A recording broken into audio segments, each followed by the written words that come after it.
We are live 364 days a year. What are we doing here? If Dom turns at SummerSlam, I'm shaving my moustache off. I've told you, if that happens, it's going. My lip is cold because of a stupid bet that I made with YouTube. Oh, good. Wrestle's better than Daniel Bryan Daniels. Better than Okada. How do you not get fishy after Monday Night Raw? Welcome to Wrestling Republic's daily broadcast, a show where a rotating cast of wrestling fans from around the world come and share and debate their opinions, with live comments from all of you shown throughout, as after all, fans are what makes wrestling so special. So sit back, grab a beverage and enjoy the show. Good evening from Swansea, South Wales wrestling fans. I'm your host, Ben Allison, and today we are going to be talking everything about last night's AEW Dynamite, and there is an awful lot to talk about, and we need to dig into a few things, especially this Okada title situation. A lot of controversy online, but we are going to get the thoughts of fans today. But before I do, let me introduce today's panel. And let's kick things off with a man who hasn't been on the show in quite some time. A fellow South Welshman. We have David Sheldon. How are you, David? Hello, everybody. It's so nice to be back. I feel like I am kind of on every passing blue moon for various different reasons of things that I have on. But it's amazing to be here, especially to talk AEW Dynamite. Lots of thoughts. So let's get straight into it. Absolutely. Let's have a fun show. There is no doubt about that. Also, I have to mention it, over in the United States of America, it is Thanksgiving as well. So I hope you all have a fantastic day who are celebrating there as well. Fernando saying it's time to ignite the fuse and ignite this Dynamite review. Also joining us today over in the United States of America, we have Des. How are you, Des? I'm doing good. Happy Thanksgiving to everybody out there. This is the day of giving thanks. So for me, like apart everybody else, I want to thank you guys for spending your time here. You know, there's a lot of stuff you could do. So for you guys to be here and enjoy us talk about AEW, even in the UK as well. I know you guys don't have Thanksgiving, but I'm very grateful you guys are here, and I'm excited to talk about it with everyone here. Absolutely, and we are thankful to have everybody watching here today as well. Without further ado, let's jump headfirst into this controversial topic, because a few weeks ago I went on a little bit of a rant about AEW introducing another championship belt, another mid-card championship belt, the national championship. However, I thought that was going to be it. I thought that 4 championships in one division, well, that was already too much. But no, because it turns out the Unified Championship isn't actually unified, and it can very quickly and easily become ununified. Which does beg the question why they actually made a belt for this Unified Championship in the first place instead of just having the 2 belts separate. I don't know, but what I do know is that if Kazuchika Okada loses the Continental Classic or just does not win the Continental Classic, then he will lose that Continental Championship, which he has held for so long. It would be a dreadful way to lose it in my eyes, but Des, I want to get your take.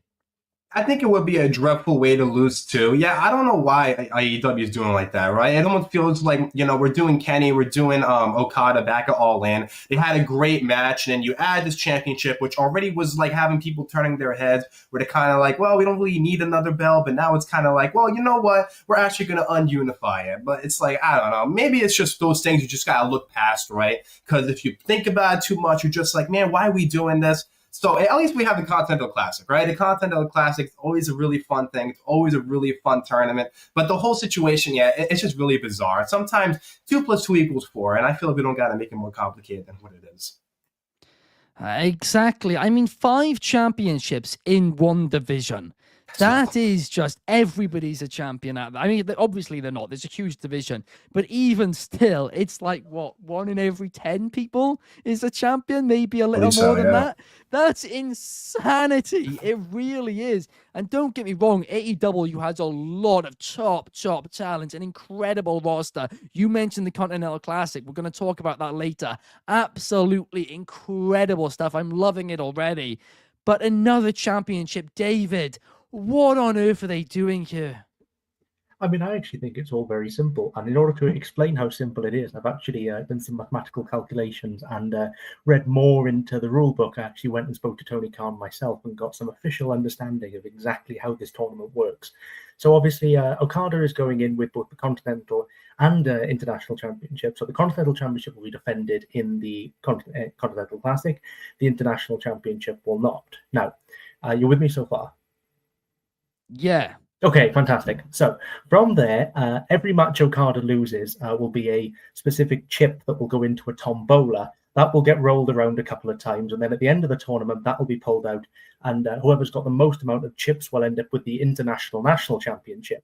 Once that's done, then they'll do some more things. They'll do a raffle, and the winner of that raffle will get to face a three-headed troll. And when you speak to the three-headed troll, they'll say, in order to take a belt from thee, you must answer questions 3. Answer those questions 3, and you win the Intercontinental National Championship, or the Intercontinental Championship, which they'll unify with the National Championship.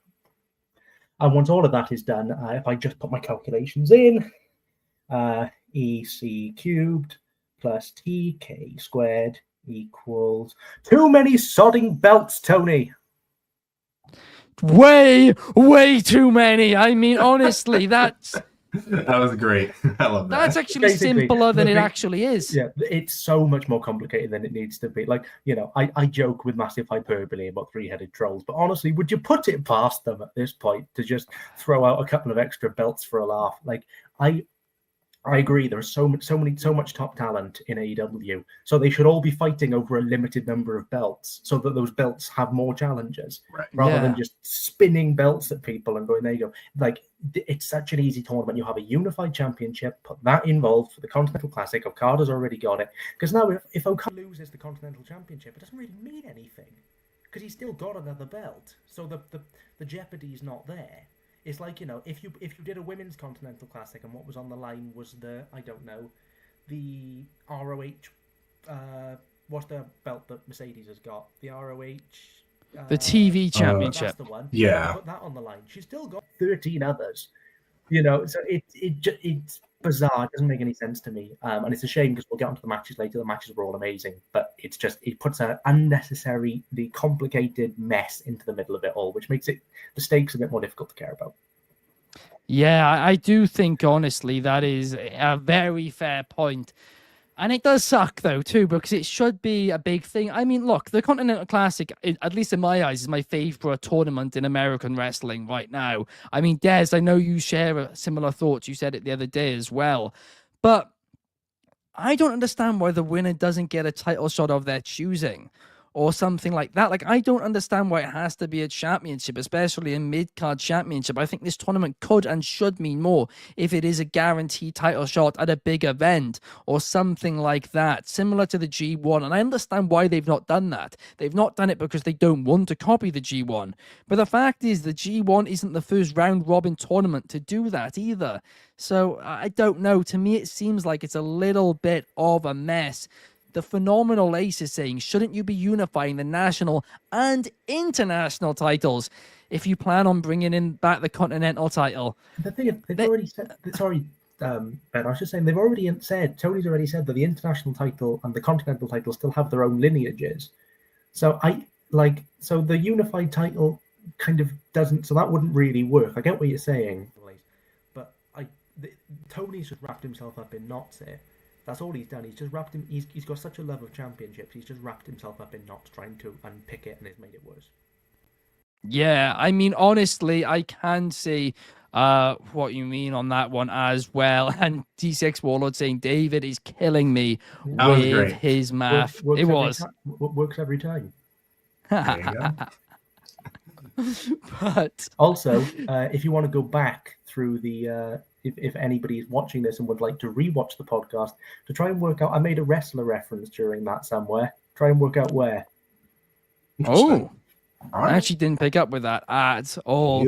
But Fernando saying the number of titles is ridiculous as well. And also the Phenomenal Ace saying, did everyone forget about Pac and MJF defending the international title in Rev Pro? That was I great. mean, I honestly did. I mean, for a little bit, that title felt important when it had international stakes. But since then, it's kind of just gone. I mean, I mean, it's now merged with the other title, and neither of them feel that important, despite the fact that Okada has had a fantastic reign with both. That's the most annoying part here. Right. It's more complicated than it needs to be, which goes back exactly to what David said was maths equation. But up next, guys, we need to talk about something that I'm very annoyed about, because the Sisters of Sin got knocked out of the AEW Women's Tag Team Tournament by the Babes of Wrath. It was a first-time ever matchup, the quarterfinal of the tournament. And listen, it was a shock result. And look, I do love the Babes of Wrath. I'm not going to pretend I don't. I'm not going to say for a second, in fact, that Willow and Harley Cameron don't deserve to progress, because they certainly do. But the Sisters of Sin might just be my favorite tag team right now in professional wrestling. They've got such a cool, unique gimmick. They cut a promo at the same time. Do you realize how incredibly hard that is to do? These two, they're so marketable. They improve in ring every single time. And in my eyes, they should have at least gotten to the final of this thing. I feel like they've been done dirty a little bit. And unlike most teams in this tournament, including the Babes of Wrath, they are actually a proper tag team. And that's why this sucks so badly. But Des, I want to get your take on this. You have made a great point, because when I was like reading the comments during the AEW page, people had the same complaint where it's like, look, TJ, that's a homegrown tag team. Sisters of Sin, that's a homegrown tag team. So why are all these makeshift tag teams making it further? I understand why Harley Cameron and Willow went, just because I feel like Willow's a really big star. But in terms of them having like legitimate tag teams, I get it, right? But I feel like that was going to happen anyway, right? I mean, look at the Timeless Love Bombs, right? It makes a lot of sense. You have Tony Storm in a tournament. It adds like, I don't want to say some sort of value, because that's not really like the right term, but it's more so of like, we have a big star, so it's like you care about this tournament because we have a person like Tony Storm, right? We have Marina and Megan Band. We have all these different tag teams. So I mean, I understand at the same time, but I also get why they didn't put it on the Sisters of Sin. But yeah, I mean, honestly, Des, I don't know. it's a questionable thing. I don't want... This is my difficulty, though, because I do like Willow. I do like Harley Cameron. They deserve the opportunities they are getting. They've put in the work to get them. Harley Cameron, she's one of the greatest multitaskers in the history of history. She's great. The amount of things she's got at is incredible. So I don't like complaining about them, because they deserve every chance they get. The issue which I have, though, is just the Sisters of Sin. They've been built up for this. And the other tag team who were built up for it were also knocked out last week in TJ. Yeah. So I don't know. It kind of feels like, to me, the tag teams who are actually tag teams are being snubbed in this, Des. I feel that way too, honestly, just because I feel like it was going to happen anyway, though, right? Like when they had this whole tournament, you need like those big stars, right? It's the reason, I know it's a WWE, it's the reason why Becky Lynch won the Women's Intercontinental Championship. She's such a big star, she can help elevate the belts, right? So let's say they put it on someone like Tony and Mina, they have great chemistry, the crowd loves them, they're going to make those belts feel really important, and then once those belts are important, they can put it on a homegrown tag team like the Sisters of Sin, like a TJ, and see if they can also get that championship more. It's just, I hate to say it, it's like, let's say Sisters of Sin win this match, right? And they make it all the way to the tournament. If they win, I fear they're probably not going to be on Dynamite, because people are going to look at them and be like, it's just like, it's Sky Blue with Julia Hart. Like, they're great, but they're not big stars, right? So the way AEW views it is they want to put it on a legit main eventer, and then that main eventer can help elevate these other tag teams so people can really care about them. Yeah, unfortunately, I just don't think the difficulty I have is I don't. It's now gone into a massive echo sound, David. Like you're echoing everywhere, but the quality sounded way better. It's just you sound like you're in a cathedral. But the quality was there at least then. But Fernando says the biggest upset in the tournament so far. Really? And yeah, I mean, look, Des, I see your point. I do see your point. But at the same time, the difference between Becky Lynch holding the IC title and this is that WWE put the women's tag team championships on non-tag teams for the longest time. And what it meant was that those tag team titles never really felt important because it was just whatever the flavor of the month was. We were a makeshift tag team. And we're still in that cycle now. I mean, the Kabuki Warriors are probably the exception to the rule at that point. So that's what really bugs me about this. And the Sisters of Sin, look, even if they didn't win it, they should have gotten further than the quarterfinals. TJ should have gotten further than the quarterfinals, at least to the semifinals, both of them, right? Then, look, I personally would have done that as the final, I think. But I get it. They're pushing Megan Bayne. They're pushing Toni Storm and Mina Shirakawa, who definitely aren't going to win it because they won the choice to choose the stipulation for their match. So something's going to happen there. But that is the other part. Next week, we've also got it confirmed that we are going to be having a death match between those two teams. Halloween. So Tony and Mina could go out then. I don't see it, honestly. I think they're going to win the whole thing. I feel like it makes the most sense, man. That makes the most sense. Or if they want to go, they won the 4-way. No way they're going to win both, are they? I mean, I could see them do that, honestly. It's just because Tony's such a big star. You know what I mean? You give her anything. You can even give her like the lowest mid-card championship. She will make that championship feel so important because her character work is so good. Just going to test. Do I sound better now? There you go. Yes! You are ready to go, David. We're back! We're back. We Sorry are about so that, guys, back. but we are sorted now. Right, okay. So, Numero 1 says, can't wait to see the Babes of Wrath should face. However, they should have made that the Holiday Death match apply for both women's semifinals. That was what I didn't understand. That situation too. But David, I do want to get your thoughts on this women's tag tournament so far. I think that it's interesting. I think, if I'm honest with you, I think the match was poor last night. I think that Julia Hart, since coming back from injury, has not looked the same. I think that Harley, I love Harley. I think she's great. She looked a little bit tepid. I think she can clearly go. But it's always been an issue with Harley, I think, where in kind of what she's so good at is crowd work, and she's so good at building up the crowd. She does that very well, but her moves aren't always as crisp, I don't think. Willow is kind of the clear MVP of the 4 women last night in terms of ring work. I do think it's going to be Tony and Mina that's going to win. I think that there's a chance they could pivot now and do Bane and Shafir to have a heel versus face match. But I do agree that even though I do think that it wasn't their best showing last night, I do think that the Sisters of Sin should have gone to the finals, and it should have been Tony and Mina versus Sisters of Sin. But I think that, it's a bit of a weird one. I think the match at Full Gear was entirely unnecessary and a kind of a waste of time. So we go into the Holiday Death match. I'm sure it'll be good fun, and we go from there then, I suppose. Absolutely. And I mean, that is the thing at the end of the day. When you complain about this, we complain about too many titles, but the thing is, ultimately, this product is still fun, at least. Absolutely. But it's just, it feels like, not as bad as TNA do, but it feels like they shoot themselves in the foot with certain things. And this is yet another of those. Yeah, I agree completely. Sometimes, as I keep saying, sometimes it's not as hard as you make it out to. Like, you don't need to make it this hard, Tony. Yeah. You have the best. It can be simple. You probably have the best roster that's ever been assembled in the history of professional wrestling. Like, look at the C2. I do think, though, that it's difficult for me to say this, but it is probably worth bringing up that AEW now have such an incredible roster of talent in ring that if people don't come to the races, it becomes more obvious. Like, I think a lot of people have criticized that women's tag match last night, particularly the performance of Julia Hart. And, Julia is still young and she's still learning. And, she has just come off a big injury. It's a difficult thing to come back from. I think the difficulty you have, though, is when your roster is populated with some of the best wrestlers the world has ever seen. If you do make a misstep or you don't have your best night, it comes through a lot more, unfortunately. And I think that's where that criticism was dealt from. But I definitely think Julia is talented and can definitely give a performance more befitting of the clearly incredible talent that she has. I just don't think last night was her night.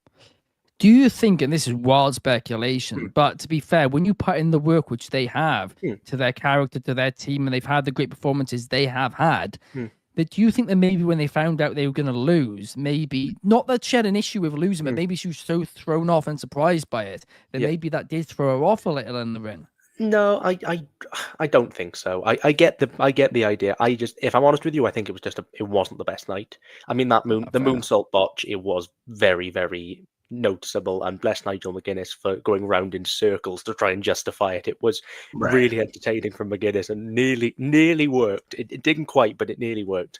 But yeah, it just wasn't their night, to be honest with you. And yeah, I think against the 4C2 matches, you were fighting an uphill battle from the start, I think. It's true.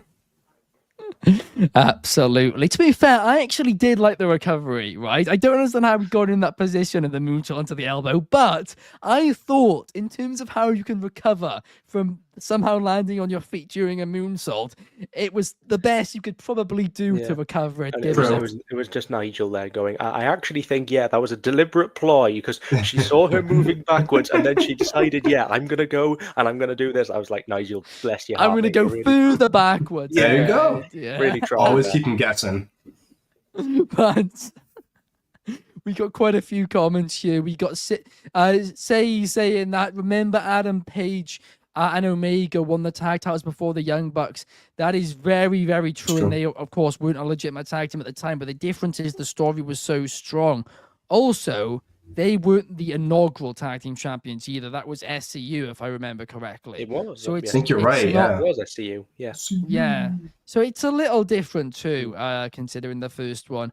And DCX Warlord says, not AEW related, but that fraud Nathan Fraser, every time he tweets pray for the insert FC opponents of Spurs, they lose. They lose all the time anyway. It's just, he's an absolute fraud.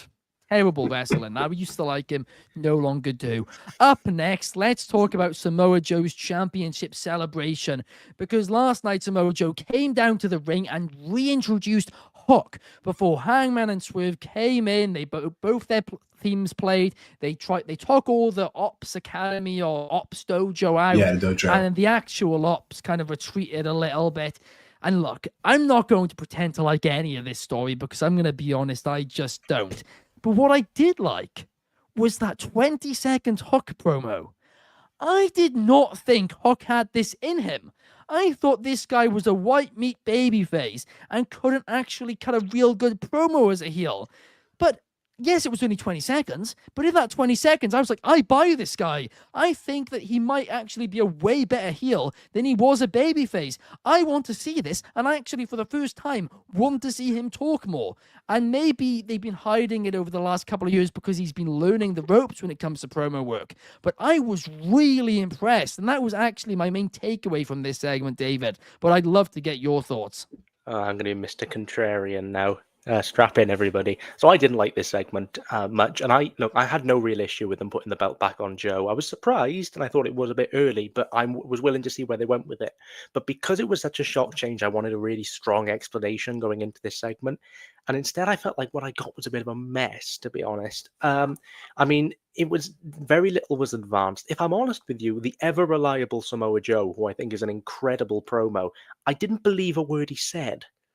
When he actually spoke, I kind of got, and I hate to say this because I really like Joe, I kind of got like scripted, slightly kind of, university theatre vibes and from him. And I have such high expectations of Joe that I expect that real intensity, and I just never felt it. I just didn't buy the words that he was saying was something that Joe would actually say. I really hate Hook's new theme. I'm sure it's lovely to sit with a coffee, but I don't know why he's using it as a wrestling theme. Just use what's the name of this? Chairman's Intent. Just use that. Hook's promo I thought was a bit naff, to be honest. Like, he delivered it fine. It was just nothing. I wanted, there's this whole long explanation of him explaining, how we got to this point, and we just got skipped over in 20 seconds, which, fine. I was not as bowled over with it as you were, Ben, and I thought the whole angle was just a bit kind of cookie cutter, run of the mill.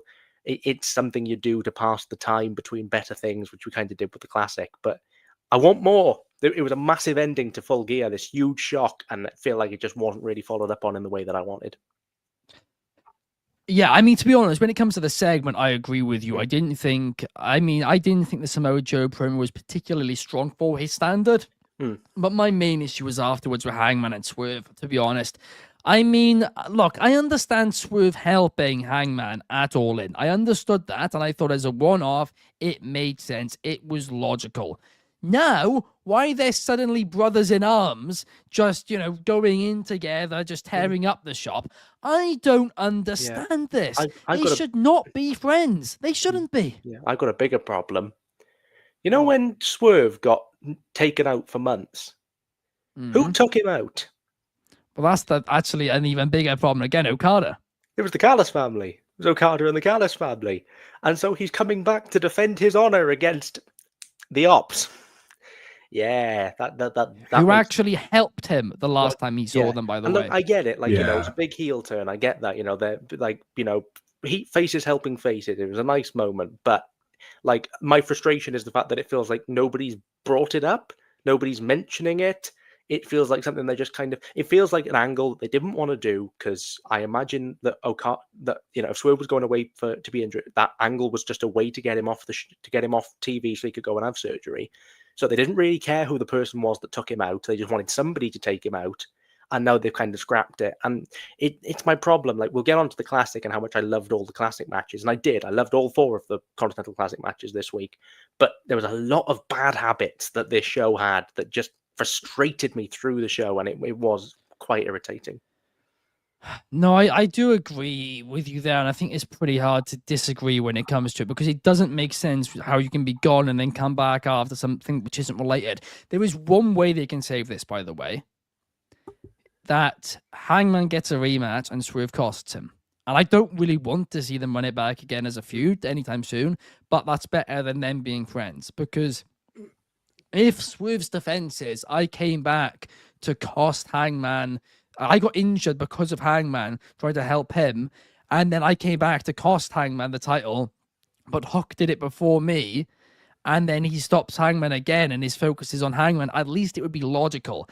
I think they should wait a few years before running back the feud, but at least that would make sense. I mean, like I said, I just want this feud. I don't want this relationship with Swerve and Hangman to go somewhere. Like, I'm if they can explain adequately why they're now, like I said, I think it was TCX Warlord said allies of convenience. I get, like, that's kind of sensible, I think, but that needs to be explained, because their actual relationship on the show at the minute is kind of brothers in arms, which doesn't fully track with what we know to be true. So I just found this segment all a bit of a mess, to be honest.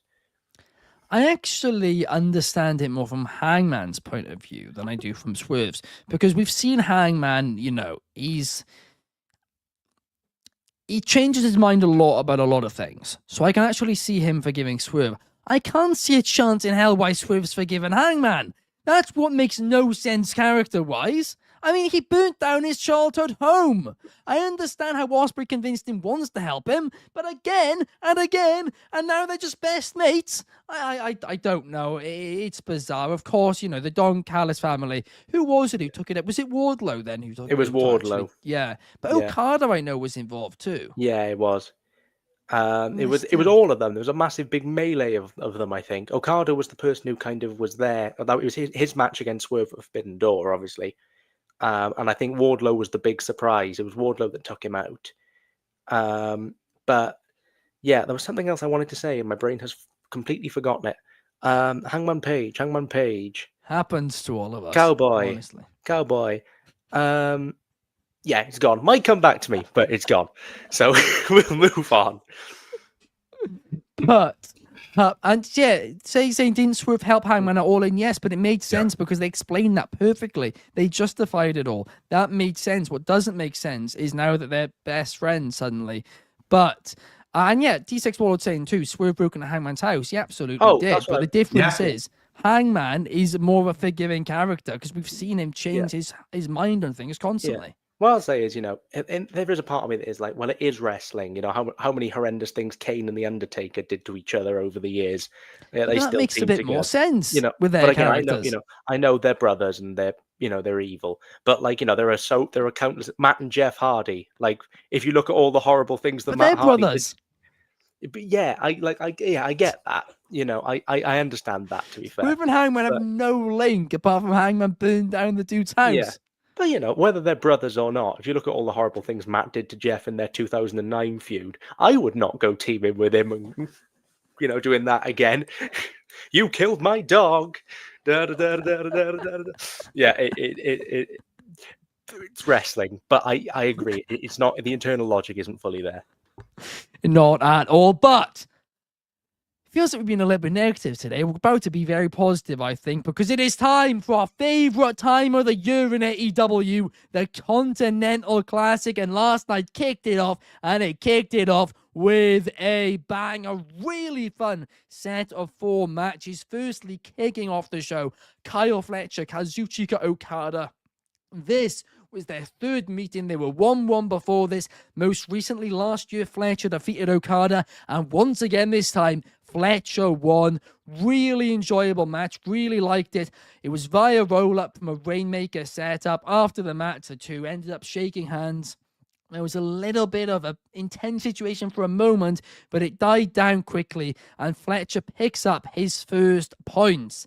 Up next, we had Jon Moxley versus Mascara Dorado in what I would describe as the shock of the night, because I fully expected, based on the story they were telling here, for Okada to do a clean sweep of losses here.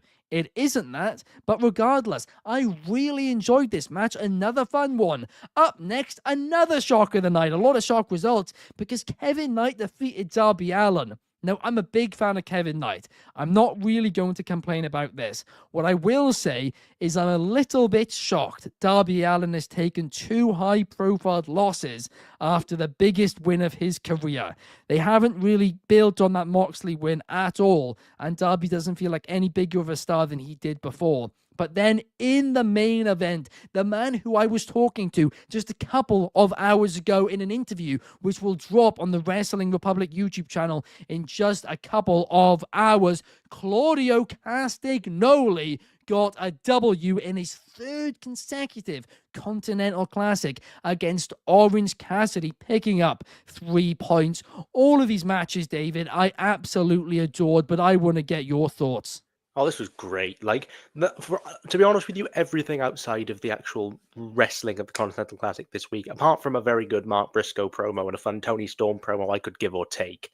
Like, I thought there were a couple of things that were downright a bit naff. I thought Statlander's promo was a bit naff. I thought the bit with the ops was a bit naff. This was the reason I watched this show, and this is the reason I'm going to tune into this show every week for the next month, beyond the fact I watch AEW anyway. But, like, this is the reason I'll want to tune in, is because of great matches like this. 4 great matches. I want to zone in on one, if that's okay. I'm going to zone in on Moxley and Dorada. I think Jon Moxley is the most interesting character, maybe not just in AEW, but in wrestling over the last 2 or 3 months. And I think he's done a phenomenal job. And I know we're all coming around on Jon Moxley being great again, which is nice. But like, he's done some superb work over the last month with Kyle O'Reilly, before that with Darby. And I think we're at the point now where Jon Moxley has, because he's made himself so vulnerable, anyone can conceivably beat him. And I actually think it was really important that he did beat Dorada here in hindsight, because my prediction, like you, Ben, was he was going to go 0-5. But actually, now that he's won his first match, every single Jon Moxley match from now to the end of the tournament is going to be really suspenseful, because you don't know if he's going to win or lose. And Jon Moxley's got such a massive star power that it can go either way. And for somebody to beat Moxley is still a big deal. For Kyle to beat Moxley is still a big deal. And, you know, that's ultimately the thing, is that, you know, Jon Moxley has built himself into this, you know, monster over the last year. And now all of a sudden, you stick an armbar on him and he panics and the crowd go mental. You know, you do a 450. I would never buy Mascara Dorado was going to beat Jon Moxley if we ran this match last year. But now I fully buy that Moxley could lose at any turn. And I think that makes it so interesting with the running story of the Moxley Claudio and all the different things coming up in the next few weeks. So yeah, Moxley, I think, gave an incredible performance just from a physicality and character perspective. And he is by far the person I'm most interested in probably any wrestling company at the moment. All the other matches were really, really great. Really enjoyed the main event. Really enjoyed Kevin Knight and Darby and the opener. But that was the one I wanted to focus in on, because I thought that was excellently performed by both guys. It absolutely was, and to be fair, you can say that about pretty much all 4 of these matches. Yeah. Pick your poison. They're all different as well. 4 completely different matches with completely different styles, for completely different. Yeah, I loved it. I loved all 4 of them. Absolutely. My biggest complaint about the Continental Classic in AEW has always been, why didn't they start it sooner? Because people were asking for it for years, and they eventually did it, and it's been delightful. I just wish the stakes were a little bit bigger at the end. But Des, what were your thoughts on these 4 fantastic matches? It was great. I do gotta say, I feel like most of us have an idea what the rumored finals is, right? Where we all have our own fantasy booking. So I like the idea that they're going in a different route where it's like, okay, you might understand a destination, but the way getting there, it's going to be a bit bumpy. We're going to throw you for some loops, right? You think Darby Allin's going to beat Kevin Knight? Well, guess what? Kevin Knight's going to beat Darby Allin. You think Moxley is going to lose some Mascara Dorada because he's on a losing streak? Guess what? Moxley's going to beat Mascara Dorada. And he's going to face Claudio next week. And you know that's going to be very interesting given the state of where the Death Riders is at right now. You also have Okada. He lost to Fletcher, right? That's going to be something that they probably focus on, where if they ever had like a little feud you could talk about, like, I beat you in your own tournament and you're the champion. And then you had Claudio and OC. I think that was probably the most predictable match of the night, but there was nothing wrong because all the matches were great. I love the Continental Classic, man. Like, it's always something that you gotta look forward to because it's fun. You don't really know what's going to happen, right? You could probably have a guy like Mascara Dorada, right? Who could probably be like the Beast Martos last year where he lost every match, but maybe he could actually win a match, right? You don't really know who's going to win. You can only have an idea based off like some of the bookings you think where it's like, hey, John Moxley, he's a big star in AEW. Maybe he goes on a run, but maybe he'll lose to someone like a Kevin Knight. You just have no idea, which is why I adore the Continental Classic. I do agree, though, with the whole thing with the situation. It's just it's one of those things where it's like, just throw logic aside and just enjoy wrestling. And I think AEW's done that perfectly. There we are, a very positive outlook on this. There's no doubt about that. But it is a fun time. Like, a lot of people do say that it's their favorite time of the year to watch AEW. And the difference between AEW and WWE, more often than not, right, there's a lot of overlap. So the big difference, I would say, is AEW's a little bit more focused on the in-ring wrestling, whereas WWE's a little bit more focused on the sports entertainment. Now, don't get me wrong, that, you know, WWE has fantastic matches and AEW at times focuses on sports entertainment too, but for the most part, that's the key difference. So AEW, once you're playing into this, I mean, I almost feel like it should be a bigger deal. I really do. And the lineup's always really important. But I almost wish that, like, this was a month-long thing where, like, this was the pure focus. Like, World's End even was maybe called the Continental Classic Finals or something like that. Right. Where literally it is the focus of the company. Because I think doing multiple things around it at the same time is a little bit different too. I wouldn't complain, and I know some people would, I wouldn't complain if they had everything just Continental Classic related for a month, including having a Women's Continental Classic the exact same time. I mean, you'd have to. Like, if you were going to build your entire show about the Continental Classic, you'd have to have a men's and a women's. But that's what I think they should do anyway. I mean, I'm up for that. I mean, I'm also happy to just stick in other stuff around it and do a Women's Continental Classic at a different point in the year. But you also run into the issue with the Owen Hart Cup as well. That kind of does. So you don't want to put things too close to the Owen. So, I mean, for me, I'd be happy with that. I mean, it might be a little bit too New Japan for some fans. But, like, you know, putting all your focus into one thing. But also, like, how many of you, like, AEW have its audience, right? And I know they're bringing in new fans. I know they are. But, like, a lot of their audience probably will quite happily sit through New Japan, right? Or, you know, watch Japanese wrestling. So, like, yeah, it's, you know, you bring that, if you can bring that in and really kind of make something out of it, do the whole show around. Because to be honest with you, whenever the Continental Classic wasn't happening on this show, I was quite bored. But whenever they were wrestling, I was, you know, I also could have done without the bit at the end in which they all filed out and did their big brawl, because I thought it was very much looked like somebody in the back had gone, and now you go out, and now you go out. It was the build hype for the tournament, but I was watching it, and I was like, it was the staging of it. It's like, why is Takeshita coming out and having a brawl with Claudio? Like, why? It's like these guys, especially the heels, especially like you said at Takeshita, want to stay healthy right now because they don't want to get hurt in this tournament, right? So for them, I don't know, to put themselves in the firing line was a little bit strange. Play it over the Benny Hill theme. That'll make it more entertaining.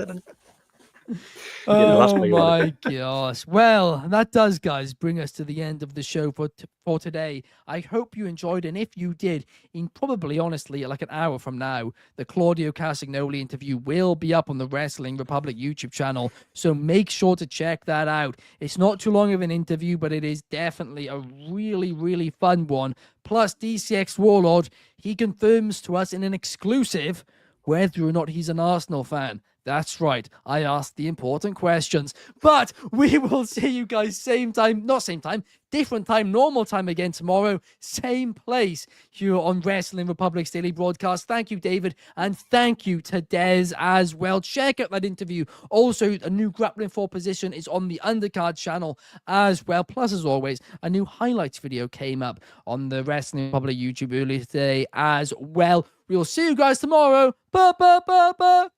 Peace.